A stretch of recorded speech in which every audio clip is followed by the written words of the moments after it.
Hola amigos y amigas de las redes sociales, pues el día de hoy el sitio de Tu Profe de RI se viste de gala porque tenemos en exclusiva al epidemiólogo Corentin Barbou directamente desde París, quien es experto en epidemiologías humanas, en plagas en las cosechas y que actualmente se desempeña como epidemiólogo en el Instituto Nacional de Agricultura y Medio Ambiente, justamente en Francia. Doctor Corentin, bienvenido, muchísimas gracias por atender la entrevista. Mucho gusto estar con ustedes. Pues, como usted es el experto y tenemos un contexto muy difícil de la enfermedad del COVID-19, pero a la par tenemos también una epidemia de desinformación con respecto a lo que esto implica, con respecto a qué es, cómo se contagia, cómo se propaga, cuál es la tasa de letalidad y de mortalidad promedio, etcétera. Pues quise recurrir a un experto y agradezco muchísimo su tiempo y su paciencia para explicarnos esto. Quisiera preguntarle primero, doctor, ¿qué es el COVID-19? ¿Cómo se transmite? Y pues, ¿cómo se verifica?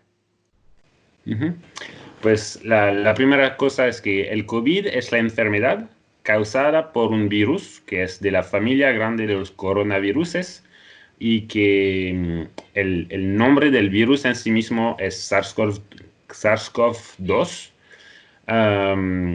Y entonces este virus se transmite de persona a persona de manera bastante fácil.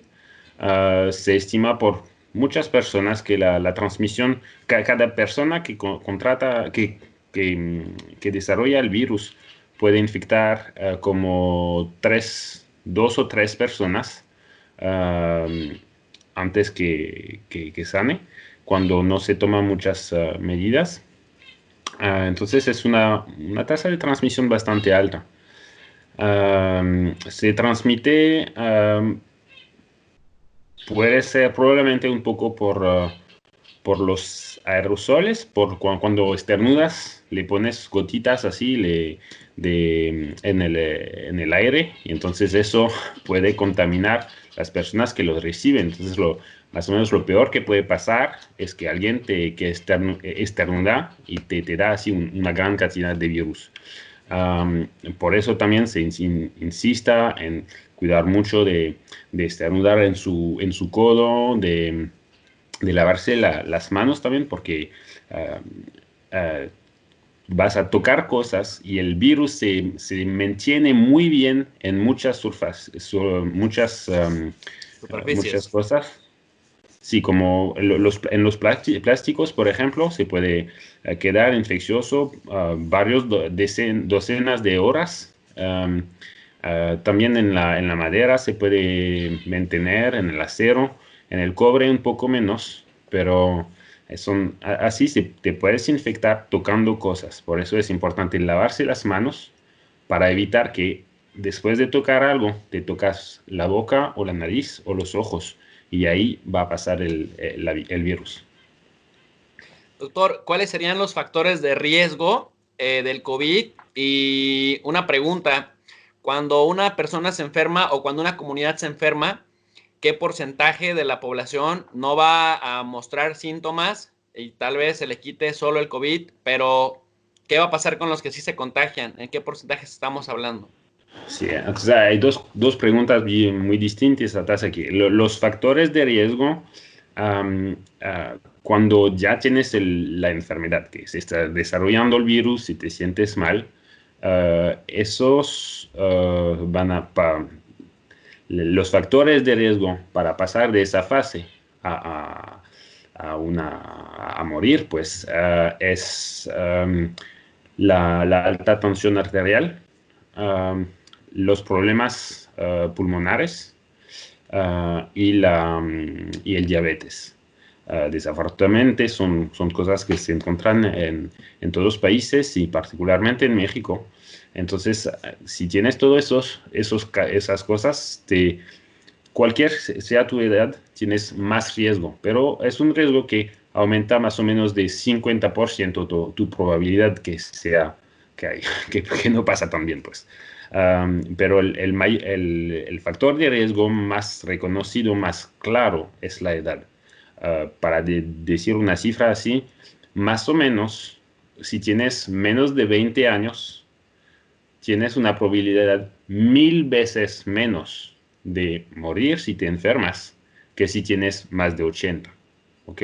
Entonces, tener más de 80 años es el factor de riesgo mayor cuando ya te enfermaste para que tengas una salida letal.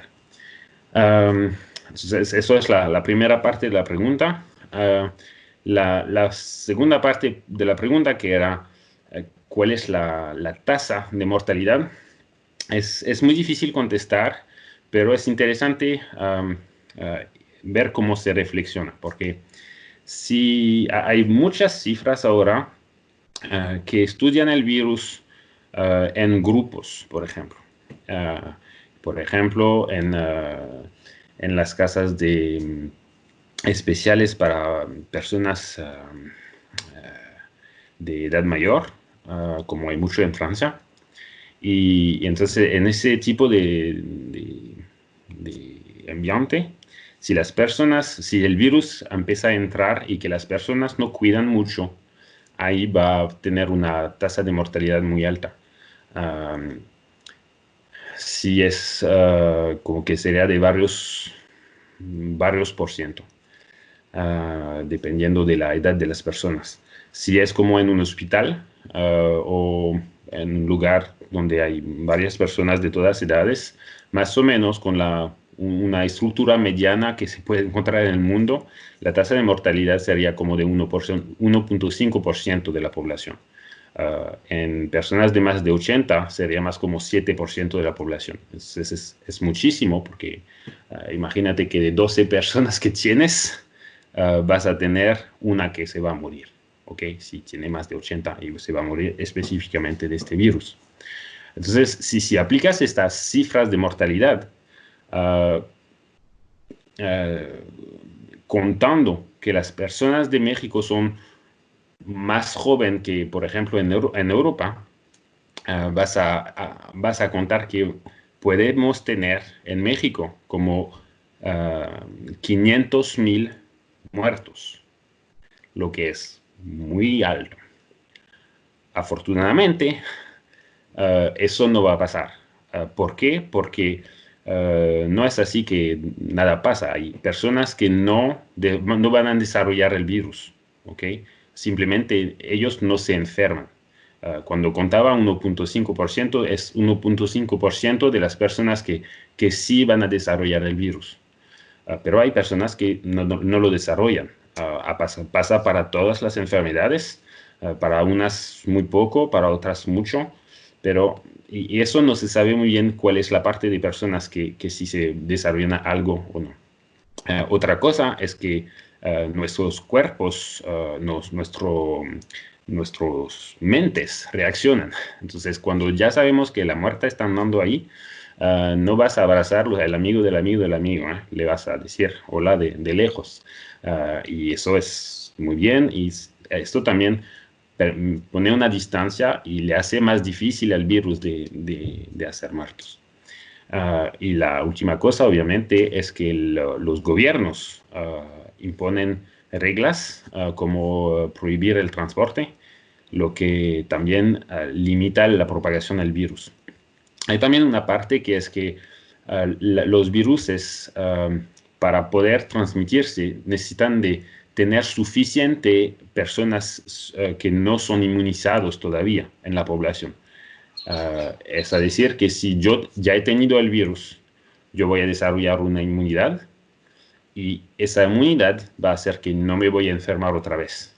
Y si alrededor de una persona que tiene el virus hay un gran número de personas que ya están inmunizados, el virus no va a poder propagarse tan fácilmente. Y así se apagan siempre las epidemias, porque el virus no encuentra suficientes personas que no pueden controlar el virus, pues. Entonces, todos estos factores juntos hacen que la probabilidad, la cifra de muertos en un país no es nunca de 1.5%. Será más como de 1 por 1000. Entonces, como 10 veces menos. Puede ser un poco más alto. Por ejemplo, en Francia tenemos una pequeña región con más o menos 1 millón de personas que desarrolló la epidemia así, más o menos por completo, y ya se está acabando la epidemia. Y vamos a tener más o menos 1.2, 1.3 por 1000 personas que se van a morir. Uh, 1.3% de la población total que se va a morir, y dependiendo con lo que va a pasar después de que levantamos el quedarse en casa, porque ya ven que nosotros estamos aquí en Francia confinado, tenemos que quedarnos en casa desde hace 5 semanas ahora, desde el 18 de marzo, entonces justo un mes hoy. Y entonces, cuando eso se va a levantar, cuando se va a parar en 4 semanas ahora, puede desarrollarse de nuevo la epidemia, y es muy difícil saber, por cierto, con certidumbre lo que va a pasar. Doctor Joventa, otra pregunta relacionada con la inmunidad. Entonces, a la pregunta de si hay inmunidad, la respuesta sería sí, hay inmunidad. Esto significa que quien ya se contagió y quien superó la enfermedad ya no puede volverla a contraer, porque también hay un debate en Latinoamérica de que es probable que si sus defensas quedan muy dañadas, pueda volver a recaer por COVID. ¿Es cierto esto o no? Bueno, en todas las enfermedades, la primera cosa es que estamos hablando de biología, ¿verdad? En biología, todo se encuentra, siempre. Por eso son tan importantes las estadísticas, porque vas a ver que, claro que siempre puedes encontrar casos de personas que sí se enfermaron y otra vez se enferman. Pero, de manera general, es muy claro que hay inmunidad. Al nivel de la población, la gran mayor parte, por mucho de la población, si ha tenido el virus, no va a tenerlo otra vez. Lo que podría pasar es que el virus muta, cambia un poco cambia y puede atacar de nuevo, porque el cuerpo, como ha cambiado el virus, ya el cuerpo no lo reconoce. Eso pasa típicamente para la gripa, que regresa cada año un poquito diferente. Para el coronavirus, entonces es un gran miedo de todo que pasa eso. La buena noticia aquí es que por ahora lo que hemos visto entre los últimos 3-4 meses es que este virus no cambia mucho. Entonces la mutación es muy lenta, mucho más lenta que el de la gripa. Entonces hay mucha esperanza aquí que no haya cambios en el virus de entre varios meses y casi años antes que una persona que ya lo tuvo se pueda reinfectar. Sería muy temerario entonces proponer una cuestión de que a propósito se contagiara a médicos jóvenes para apoyarlos a salir adelante de su enfermedad, y una vez que la superan se vuelven inmunes y entonces sean los que puedan estar atendiendo en los hospitales. Lo pregunto por lo siguiente: en México se está dando un fenómeno muy importante, que es que históricamente el médico se forma pensando que una vez que adquiere el título de doctor o de médico, va a ganar mucho dinero o va a trabajar en las instituciones públicas y se va a asegurar su vida.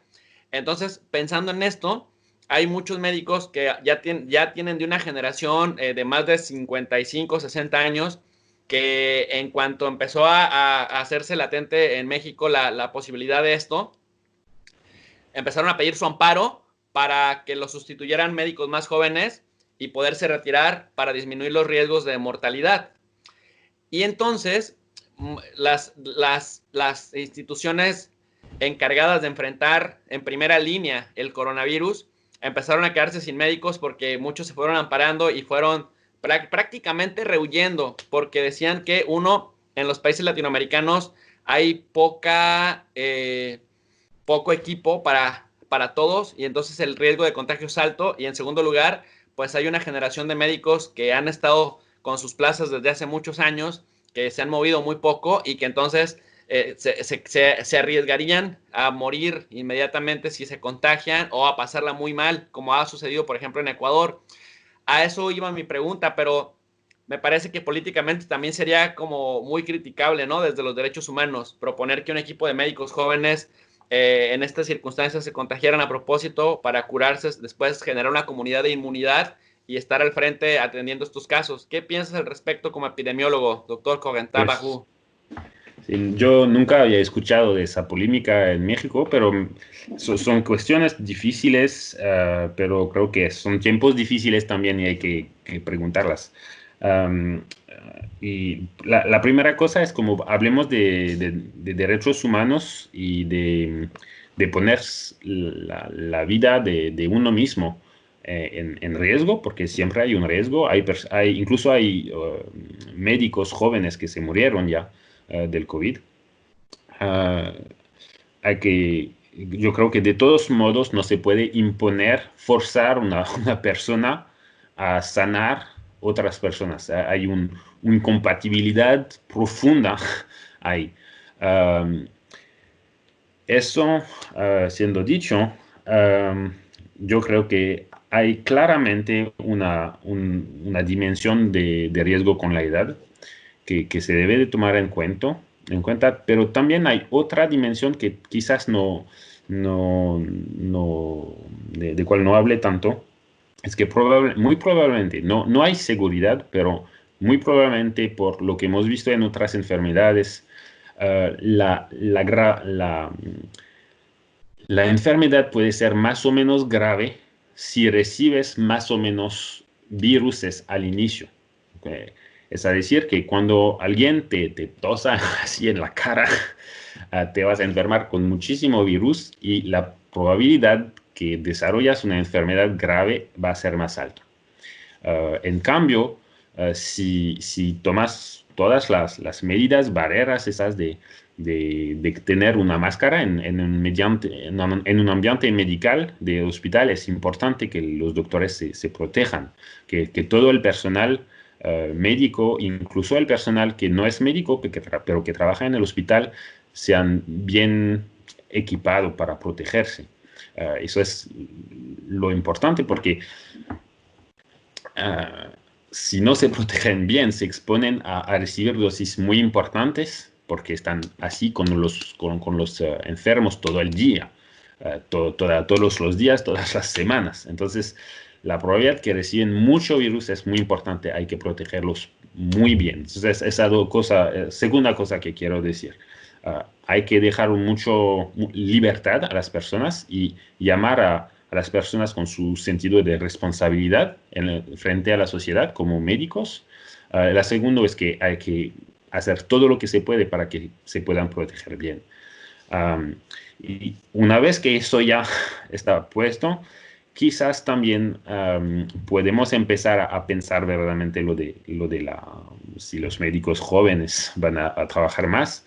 De manera general, yo creo que sí, la cosa es suficientemente seria. Estamos hablando para México solo, de como por lo menos 40,000 a 50,000 casos y podría subir a 500,000 casos y muertos. Estoy diciendo muertos. 50,000 a 500,000 muertos. Es algo grave. Entonces, uh, hay que tomar medidas excepcionales y hay que ver cómo podemos inmunizar a la población. Y para eso no hay de otra que muchas personas en la población contratan el virus.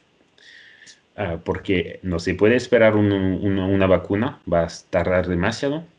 No, entonces hay que hacer que se reciben la dosis mínima posible, que la reciben no todos al mismo tiempo. Para eso también es el encierro en casa, para que el pico no suba tan alto, pero que suba así progresivamente, porque las personas se infectan poquito a poquito, lo que está haciendo muy bien México por ahora. Entonces, con todo eso, yo creo que sí sería bueno que pensamos en términos de fragilidad, de sensibilidad a la enfermedad y quizás exponer un poco más a los más jóvenes primero.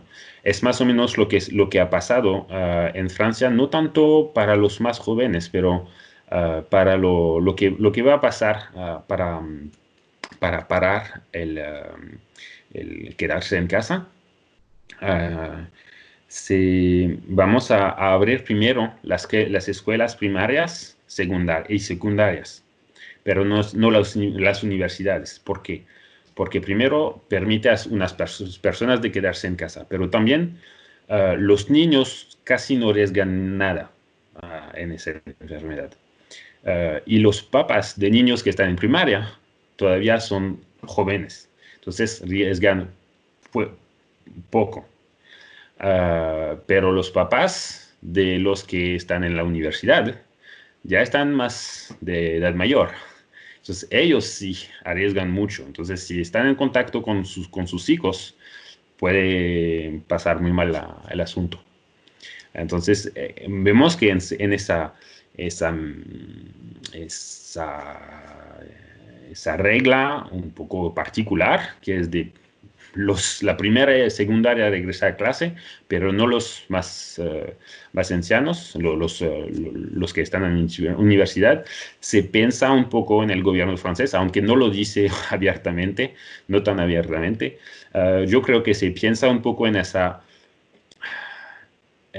cosa de exponer la parte de la población que es en menos riesgo. Doctor, y creo que quizás con cosas así se puede orientar las cosas de manera inteligente.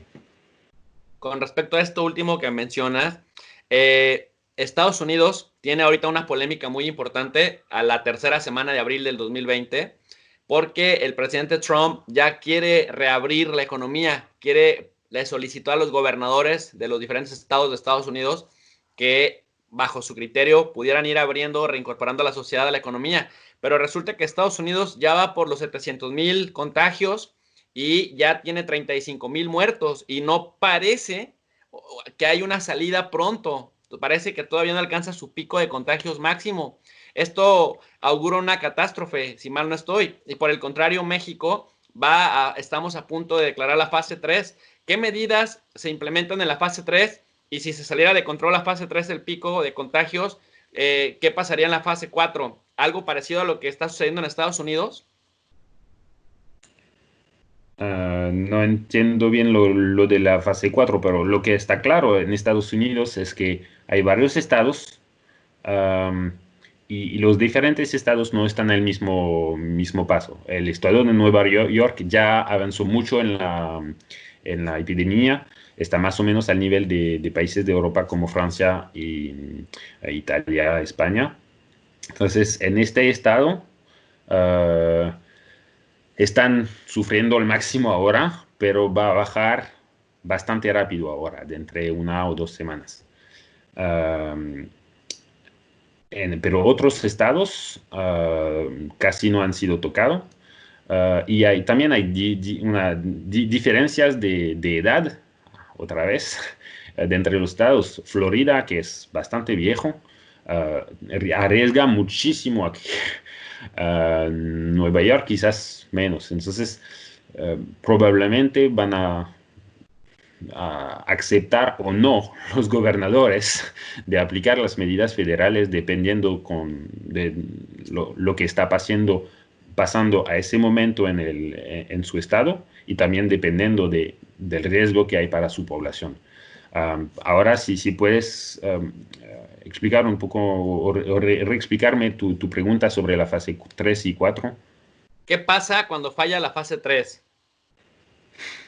Pues eso no quizás te haría raro. No conozco muy bien yo conozco bien el pase de fase 2 a fase 3. La fase 4, de hecho, no me enteré de precisamente qué cambia. Ok, entonces, ustedes como epidemiólogos, ¿cómo ven esta decisión del gobierno de Donald Trump, el país más descontrolado del mundo en la manera de enfrentar al COVID, el país que tiene una cantidad muy importante de población, el tercer lugar del mundo, el tercer también lugar en territorio. Está privilegiando más el tema de la economía que la vida humana. Pues yo creo que este presidente no ha sido un faro en términos de respeto de la vida humana hasta la fecha. Y que muchas personas en México tienen ese resentimiento acerca del presidente Trump sobre la manera en cual ha tratado a familias de América Latina en sus fronteras. Y yo no quiero polemicar de más aquí, pero yo creo que ya ha mostrado lo que puede hacer este gobierno. Aquí, muy claramente, yo creo que el poder del presidente Trump adentro de sus fronteras no es tan fuerte. El presidente de Estados Unidos es más que nada un presidente que es para el internacional. Hay muchos poderes diferentes en Estados Unidos y creo que puede decir más o menos lo que quiere.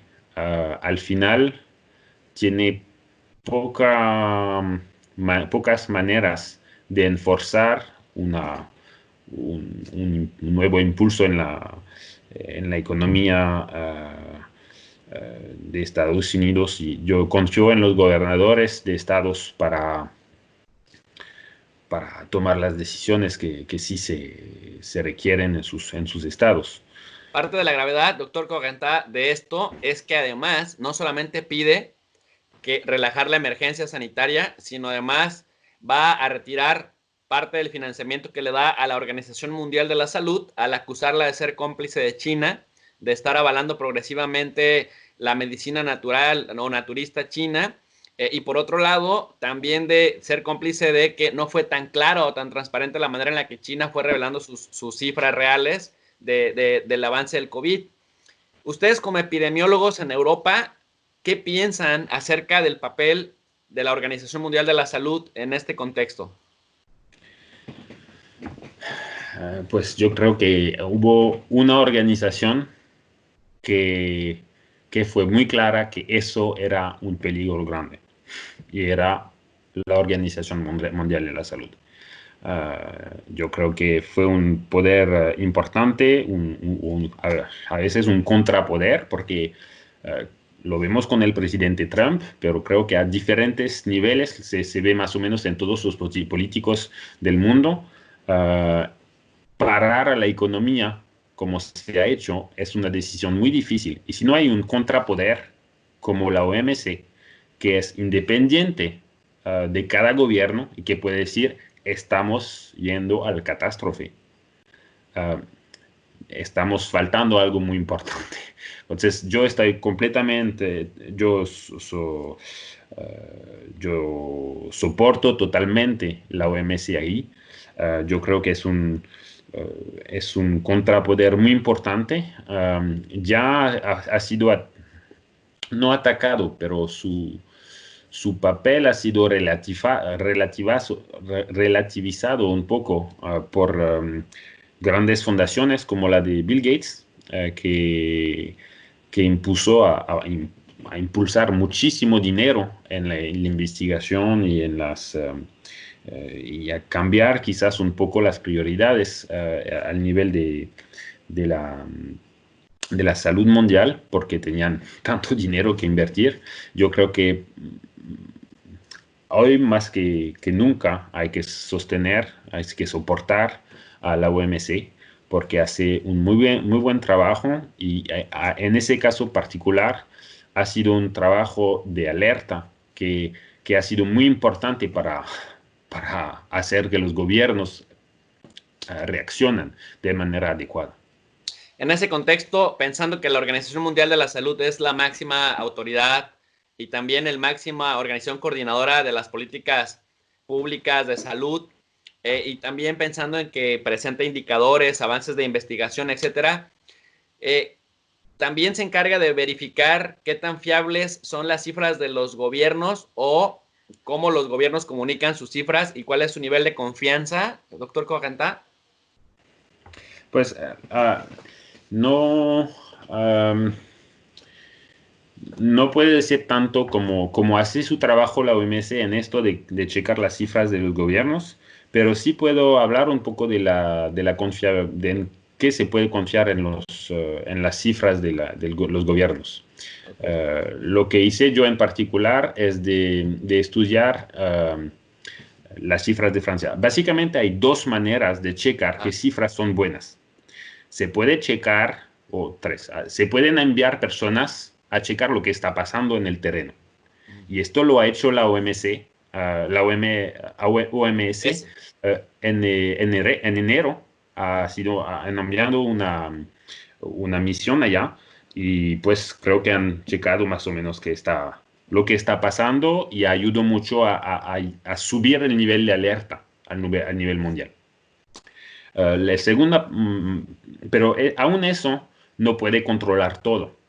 Hay otras maneras que controlar porque cuando vas así de visitante siempre te pueden enseñar lo que quieren enseñarte. Otra manera es de checar si diferentes fuentes de información en un país dicen la misma historia. Y otra manera es de ver si las cifras de diferentes países se parecen, cuentan más o menos otra vez la misma historia. Entonces, lo que yo hice para Francia, como es mi país y conozco más las cifras de Francia, es de checar tres fuentes de informaciones diferentes para Francia. La primera es la cifra oficial que declara Francia para todo Francia, al OMS, al Centro para el Control de Enfermedades de Europa. Entonces, eso es una cifra. Otra cifra es la cifra que publican de muertos en hospitales. ¿Ok? Entonces, sabemos que no todos mueren en hospitales, pero hay una gran parte de las personas que mueren en hospital. Y más o menos, sí sería muy raro que suba de un por dos, se multiplica por dos en hospitales y que se multiplica que se añade no más 10% en el total. ¿Ok? No sería normal. Se espera una proporcionalidad entre las cifras de hospital y las cifras oficiales. ¿Ok? Sí. La tercera fuente de informaciones que tenemos en Francia es que tenemos el Instituto Estadístico Nacional, que hizo una acción un poco particular en este tiempo particular, es de dar cada semana las cifras de todos los que se murieron en el país y dónde se murieron. ¿Ok? Si sabemos, no sé cómo pasa en México, pero en Francia, cuando uno se muere, se le reporta al municipio y el municipio tiene todas esas cifras y las envía al Instituto Nacional de Estadística. Entonces, son cifras que son completamente independientes, no dicen directamente algo del COVID, pero si el COVID tiene un impacto mayor pues, en la mortalidad, pues se va a ver que el número de muertos en general sube, ¿ok? Entonces, es un poco de estadística poner todo eso junto, pero yo hice este trabajo esa semana y de lo que veo es muy coherente. Hay dentro de la sobremortalidad, como se llama, la mortalidad, los números de muertos que hay de más que lo normal, ¿ok? Esos muertos de más que lo normal son más o menos lo que se reporta oficialmente a la OMS por Francia. Entonces, para Francia, los hospitales son en Francia como la mitad de los muertos. Y siempre el hospital es más o menos la mitad de lo que se reporta oficialmente. Entonces, lo que hay que entender también es que así seguir una enfermedad al día es muy difícil. ¿Ok? Entonces, siempre va a haber diferencias de 10%, 20%, así es normal, porque es algo tremendo de qué hacer, pues. Pero para Francia, yo veo que esos tres canales de informaciones muy distintos dicen más o menos la misma cosa. La Doctor otra Coventa, al respecto quiero comentar algo muy importante. España decía que cuando se le cuestionaba o se le criticaba por qué tenía tantos muertos o un nivel de contagio tan alto, que ellos sí reportaban todo lo relacionado con COVID, incluso aun cuando la muerte fuera otra causa que el COVID agudizó, pero que otros países en Europa no necesariamente lo hacían así. ¿Cuál es la diferencia entre cómo España mide sus contagios o sus muertes versus las de Francia, por ejemplo? Oficialmente no hay tantas diferencias. Lo que sí pasa es que se ajusta un poco a veces. Por ejemplo, en Francia hubo un momento en cual el gobierno decía claramente, esas son las cifras de hospitales y no estamos seguros de las cifras en lo que se llama en Francia EHPAD, que son más o menos casas de pero que son medicalizadas. Y lo decía, y pues luego cuando añadió eso, pues se vi un día, hubo un aumento de los muertos, así de un jalón. No muy grande, pero sí sensible. Se veía que la curva, en lugar de estar así, pues hacía un salto. Pero yo no creo que haya diferentes tan grandes de entre países, pero claramente ese problema de saber a partir de cuándo alguien se muere del COVID, porque cuando toda una población lo tiene, ¿ok? En un hospital, hoy en Europa, en muchas regiones de Europa, es muy difícil de estar en un hospital y no tener el COVID. Entonces, todos los que se están muriendo, pues también tienen el COVID, y más porque están débiles.